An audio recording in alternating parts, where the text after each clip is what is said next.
Nocturnos y nocturnas, gracias por reunirse con nosotros alrededor de esta ceremonia virtual, donde ansiosos compartimos las historias más extrañas, atemorizantes o hasta difíciles de creer. Como las historias que les traemos a continuación, historias que parecen salidas de los libros de terror mejor vendidos, pero que lastimosamente son reales. Y son historias que tú, o cualquiera que use el servicio público sin quererlo, podría protagonizar. Porque la muerte ronda en Transmilenio.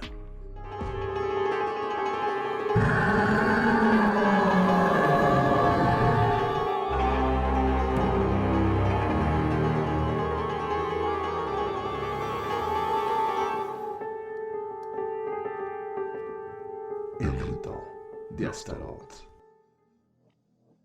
Quiero aclarar que en una ciudad cosmopolita como lo es la ciudad de Bogotá, los accidentes, los atracos o las lesiones pueden estar a la orden del día.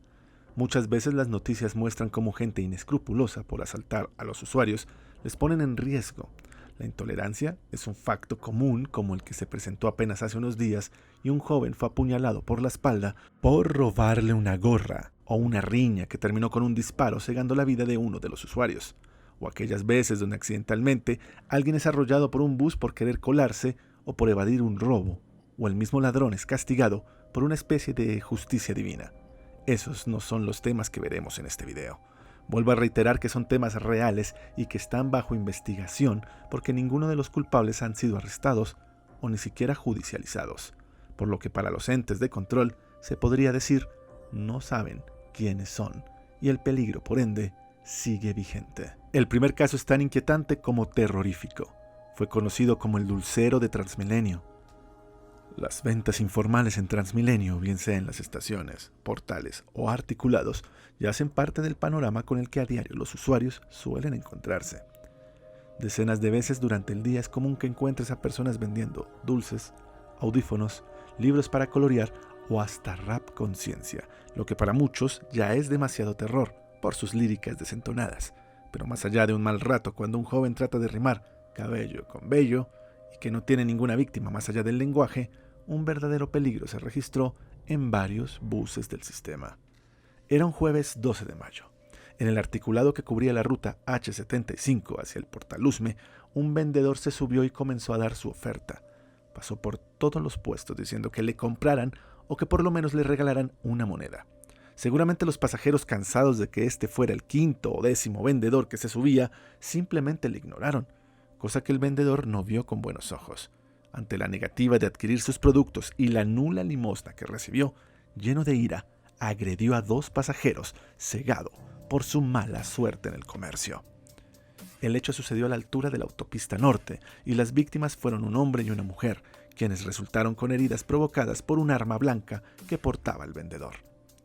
Aunque la policía y seguridad de Transmilenio alertó sobre este hombre y comenzó todos los protocolos de seguridad para dar con él, el hecho se repitió una vez más en esa misma ruta al siguiente día, donde una mujer fue herida a la altura del riñón con un arma cortopunzante, dejando claro que se trataba del mismo atacante. Días después se dio a conocer que este dulcero estaba siendo judicializado y estaba a la orden de las autoridades, pues había sido arrestado, pero mucha gente comenzó a reportar que en otros buses del sistema se estaba presentando ese mismo caso.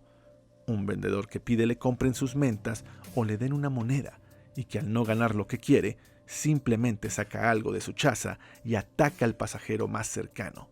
Según las autoridades, esto ya es solo una mentira que crece por ser un mito urbano. Pero la realidad es que la justicia del país es tan lenta y a veces inútil que sería más fácil creer que el dulcero sigue haciendo de las suyas. ¿Quién crees que dice la verdad? ¿Los usuarios que dicen que siguen viendo a este dulcero que apuñala personas por no vender nada? ¿O a las autoridades que dicen que ya lo están judicializando? Lo que voy a decir a continuación no es para que no creas en las autoridades, pero investigando este caso no encontré en ningún portal el hecho de que se hubiera atrapado a este hombre o que tan siquiera esté identificado. El segundo caso parece salido de las leyendas urbanas de los 90. Seguramente si eres generación 80, escuchaste alguna vez en el auge de la enfermedad del VIH hablar que en fiestas o conglomeraciones en la calle, alguna persona desequilibrada se acercaba a los transeúntes y tras inyectarlas con un líquido desconocido solo les decía: Bienvenidos al mundo del SIDA, un acto o caso que nunca se comprobó, a diferencia de este similar que ha sucedido en Transmilenio. Hace unos días, para ser exactos, el 1 de marzo del presente año, una mujer que llamaremos Diana contó que para llegar a su trabajo tenía que hacer transbordo en la estación de Transmilenio de la avenida Chile para tomar un bus que la deje en Puente Aranda. Eran las 2:30 de la tarde cuando de la nada un hombre bien vestido se le acercó y la sorprendió al golpearla violentamente en el brazo. La joven, confundida y adolorida, solo vio cómo el hombre se alejaba. Te preguntarás, ¿por qué la mujer no gritó? ¿Por qué no pidió ayuda? Bueno, según relata la víctima, no solo estaba desconcertada, sino que además se sentía mareada. No entendía qué había pasado, por lo que se refugió en el bus y buscó una pasajera a la que se le sentó al lado y le explicó lo que había pasado con miedo a desmayarse y que pudiera pasarle algo peor. Al llegar a su trabajo, se revisó y notó aterrorizada que tenía la marca de una jeringa en su brazo, con sangre alrededor del pinchazo e inflamación. Fue fácil para ella entender por qué el dolor que sintió y por qué del mareo. Al pensar que podrían haberle inyectado alguna droga, llamó a sus familiares y se fue para la clínica donde la tuvieron hasta la madrugada haciéndole estudios. Ella tuvo suerte, si se puede decir, pues lo que hayan inyectado no fue suficiente cantidad para hacerle un daño inmediato. Sin embargo, debe volver en 3 o 6 meses para descartar enfermedades de transmisión sexual. Lo que tiene atemorizados a los ciudadanos y en alerta a las autoridades es que este no es un caso aislado y tampoco fue el primero. Y la verdad es que según registros se han presentado más de 30 casos similares, donde un hombre de mediana edad, bien vestido, se acerca a alguna pasajera que espera su transporte y luego es inyectada. O como pasó el año pasado, donde una mujer que llamaremos Laura relató cómo un hombre caminaba hacia ella mientras ella entraba al servicio y sin mediar palabra le clavó la aguja de una jeringa.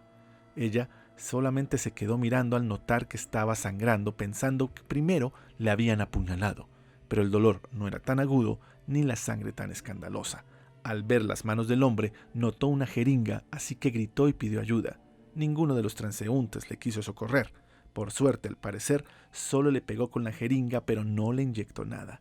Al contrario de una mujer de 42 años identificada como Lupita, quien al ingresar al sistema una mañana de lunes por el Portal Américas, lo que ella vio fue que una mujer se acercó con jeringa en mano y la inyectó sin decir nada más, huyendo. Las autoridades no entienden si es solo un hombre o una banda que tal vez lo que inyecte es algún somnífero para poder robar a la víctima. Pero si es así, es un método torpe porque además de inyectarles algo a las víctimas, no les han hecho nada más. Lupita se sometió a exámenes y por ahora le dicen que está fuera de peligro, pues el líquido inyectado no le ocasionó ninguna reacción de tipo alérgico al cuerpo. Pero este hombre o hombres y mujeres que van por Transmilenio inyectando personas siguen libres y no entendemos para qué o qué le inyectan a las víctimas, dejando una sensación de zozobra y miedo en los usuarios de Transmilenio. Este tercer caso sí debo decir que lo pongo en tela de juicio y es conocido como el caso del ladrillo. Historia que escuché narrada por Cruz Escribiente, que creo no investigó muy bien la historia. Déjenme aclarar, las historias por intolerancia donde una persona ataca a uno de los buses del sistema son repetidos y tristemente consistentes, pero este caso que narra el escritor en el programa de la Mega, El Cartel, dejó desconcertado hasta el director del programa porque nunca lo había escuchado. Y la verdad es que yo tampoco. La historia dice así. Eran las 5 de la mañana, empezando la hora pico en la ciudad. La gente salía de sus hogares para ir a sus trabajos, por lo que, como es habitual, los buses del sistema ya salen atestados de personas. Uno de esos buses salía del portal hacia su ruta sin ninguna novedad.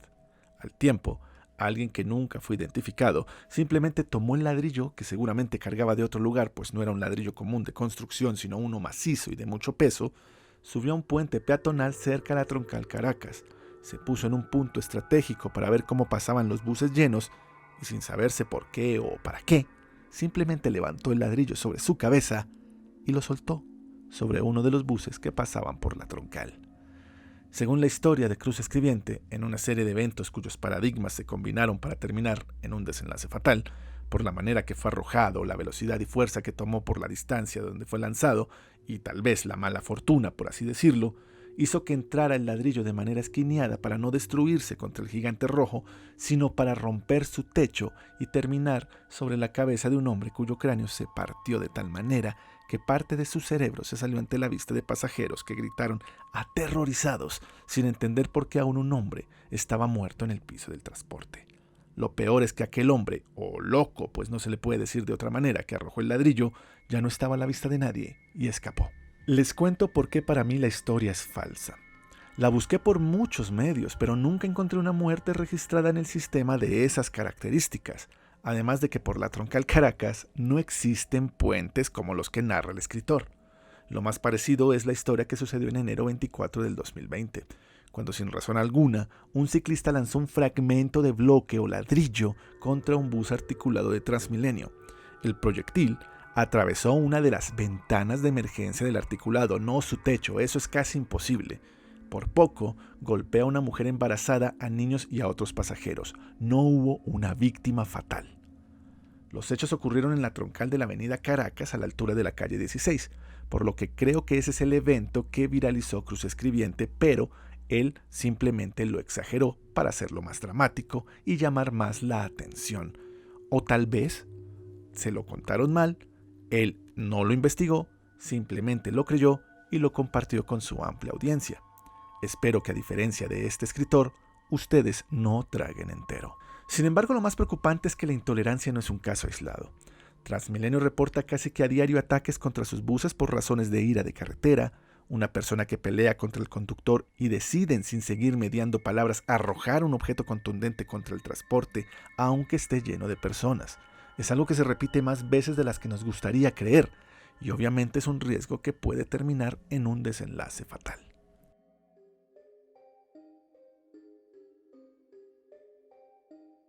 Me pregunto si estás en un bus ahora escuchando este relato y pensando mientras miras por la ventana o hacia otros pasajeros que puedas convertirte en una estadística más de estos números negros en el sistema público a causa de un vendedor iracundo, un ladrón, un desadaptado o hasta un demente que te pueden dañar el día a ti y a tus seres queridos en un parpadeo.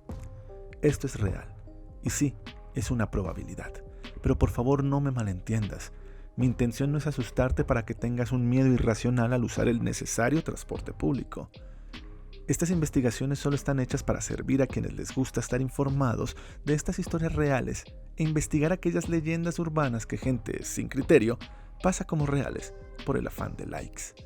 Al contrario de incomodarte, más bien pretendo que vayas muy alerta y pendiente de quienes te rodean. Y si ves un acto de intolerancia de comportamiento sospechoso, busca a las autoridades del sistema. Si conoces más historias de este estilo o quieres saber alguna historia real o paranormal del sistema público de tu ciudad, dime de dónde eres y la investigación que quieres que haga en la casilla de comentarios. Me encantaría leerte. Si quieren compartirme algún video extraño que se encuentre en la red o que ustedes hayan grabado o quieren contarme una historia que les haya pasado o conozcan, pueden mandar ese material a mi correo ungalifardomás@gmail.com. Si les gustó el video, espero su like, que se suscriban y si ya lo hicieron, por favor, compartan. Nos ayudaría muchísimo. Y espero que esta noche descansen en paz. El rito de Astaroth.